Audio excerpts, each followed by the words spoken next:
going to go over some material I learned in today's lecture about discrete math. What's today's date?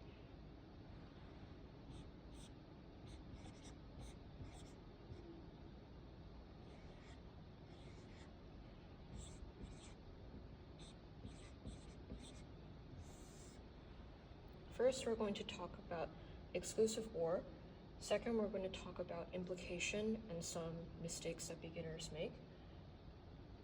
We're going to talk about the truth table. We're going to talk about how P implies Q is not interchangeable with Q implies P.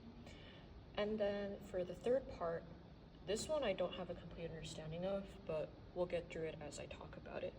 So first off, what does this symbol mean? This symbol stands for exclusive OR.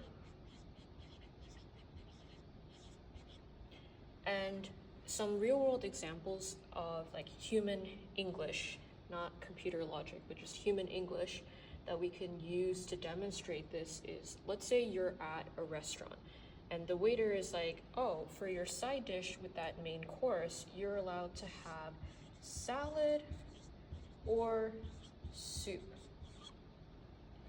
You're not going to get both salad and soup, nor are you going to be in a situation where none of these are served. You're either going to get salad or you're going to get soup, and that situation is guaranteed. So let's construct a truth table for this scenario. So let P be that you get salad. And then let Q be the proposition that you get soup. So we're going to create a column for P, we're going to create a column for Q, and then we're going to do this. So in the event that, yes, I do get soup, and yes, I do get salad, and yes, I do get soup, am I following the conditions of exclusive OR? No, because the waiter said you're only allowed to have one item. You can't have both. It's almost like your mom telling you when you're at the toy store, you can only buy one toy, you can't get both. Now, what if we had a situation where you get salad, but you don't get soup? Does this meet the condition? Yes, so this becomes true. And then the inverse also applies in this scenario because you got one of the items. What if it's false for both of them? You don't get your salad, you don't get your soup. Then exclusive OR is not upheld because remember, the waiter promised you would at least get one item. So we've covered the truth table for exclusive OR. Next, we're going to talk about implication.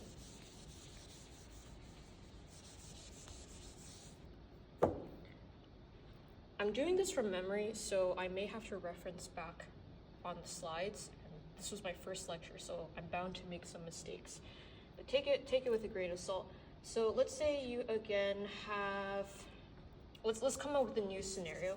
So let P be the proposition that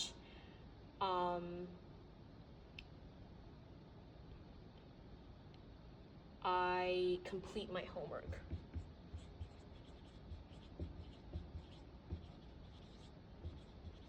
And then let Q be the proposition that I get an A in CS182. Now, let's construct the truth table using the rules of implication. So P, Q, and then P implies Q. So the core words, the key words that you want to use with implication is an if-then statement. If I complete my homework, then it is true I will get an A in CS182. So I'm trying to think about this because I guess like depending on how you word it, just because I complete my homework that doesn't mean I'm going to get an A in CS182. What if I get a B or a C? But the only situation based off of lecture that I learned where implication is false is in true, false, and then false. So that means like true, true, true should be upheld, but then this, maybe it's the English that's not working. Well, an example that I'll stick with that was covered in lecture is like if I get it, or like I get a tax refund.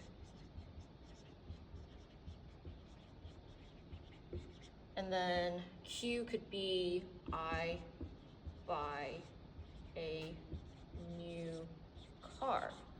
So if I get a tax refund, then I will buy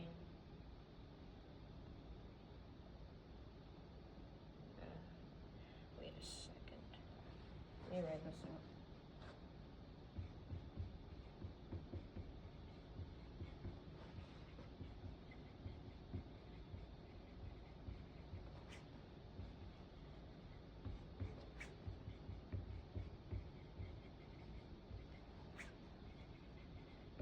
Okay.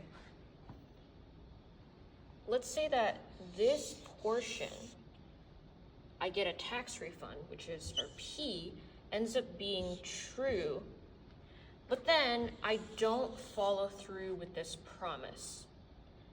I don't follow through with this promise because I got the tax refund, but then I was like, yeah, I'm just gonna put it in my savings account. So then I'll buy a new car is a promise or like a contract that we never fulfilled, so we can say false. So just because you said one thing, but then if you didn't follow through with like the if-then scenario, then this entire situation becomes false because you didn't uphold your tail end of the bargain, which is why P implies Q. If your first proposition is true, but then your second proposition is false, the entire P implies Q becomes false. I hope I explained that properly. Which then goes back to my original example with if I complete my homework, then I'll get an A. So if I finish my homework, then I'll get an A. So we can have a scenario, like I mentioned earlier, where I do finish my homework. However, I do not receive an A. So this still works with that logic. And then let's say I'm in a scenario where I do finish my homework, I do get an A, and I literally said, if I finish my homework, then I'll get an A. So this situation evaluated to true, Q also evaluated to true, so then the entire sentence evaluates to true.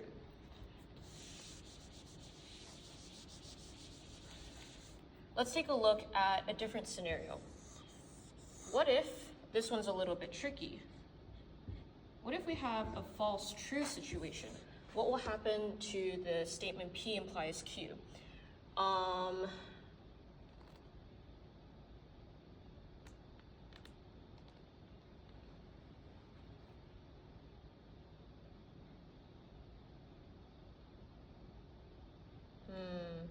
trying to think of a good example.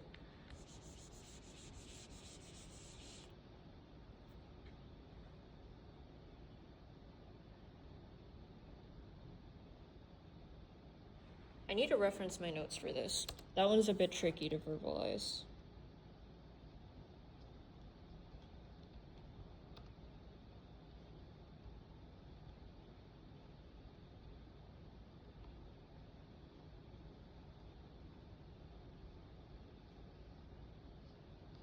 Oh, where did it go? I know I made it. Oh, there it is.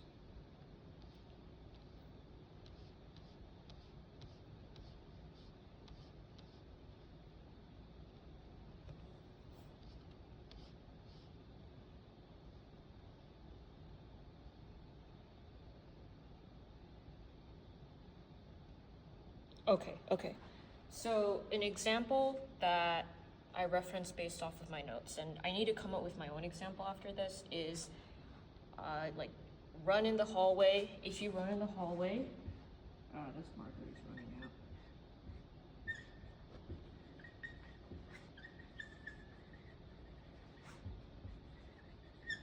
If you run in the hallway, then receive detention. So this is our proposition for P, this is our proposition for Q. So let's say that I did not run in the hallway. I was walking, so that was false. But I did receive detention. Am I violating implication? No. What happened is you never broke a promise. So let's say I don't know, I like threw spaghetti at the wall and the teacher was like, detention. So even if I didn't run the hallway, maybe I did a different action that led to me getting detention. So the statement never said that only if and only if you run in the hallway, then you will receive detention. The statement just said, hey, if you run the hallway, you could get detention. But you can also have a scenario where you get detention without running in the hallway. So that's why this situation evaluates to true. So false, true, true. That's a pretty incomplete explanation and not satisfied with the way that I worded it, but we'll get better over time. Then the last but not least is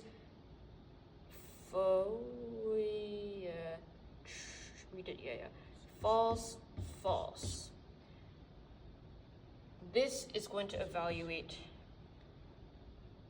true because no promise was broken. Like if you, let's say you didn't clean your room and you didn't receive candy as a reward, then, so like proposition P could be like, hey, I have to clean.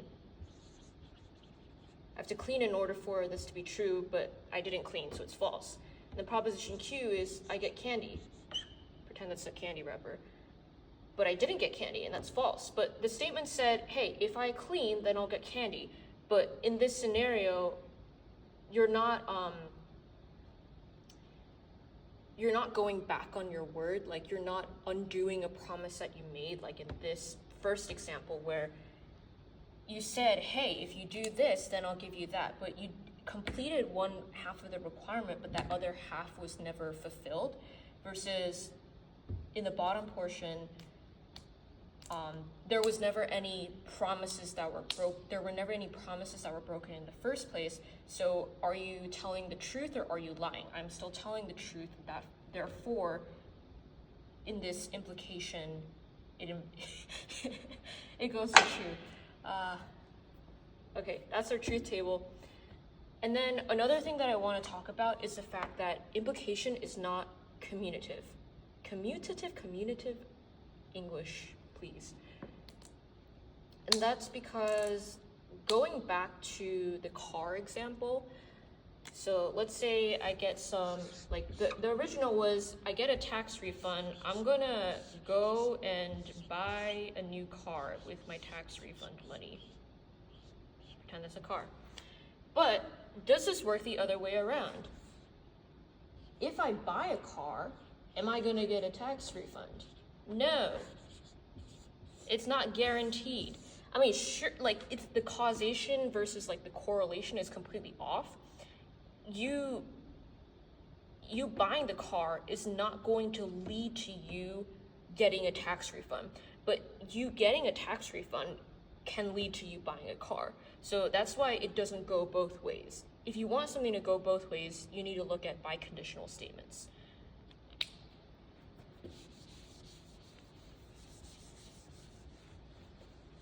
I want to go to the gym, but I'm sore and I'm hungry. Okay, point number 3. Converse, inverse, contrapositive. I don't remember anything about that, so we're going to reference some notes.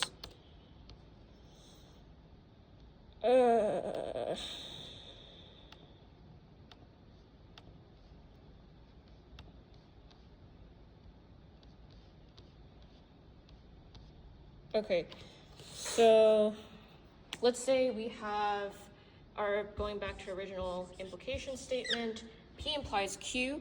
The converse of that is Q implies P.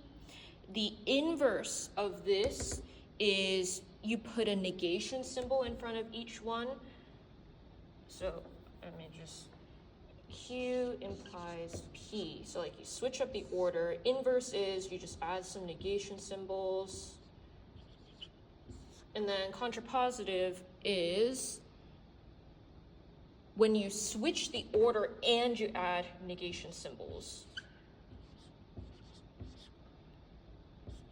Okay, well, let's say, going back to a very easy example, like let P be clean room,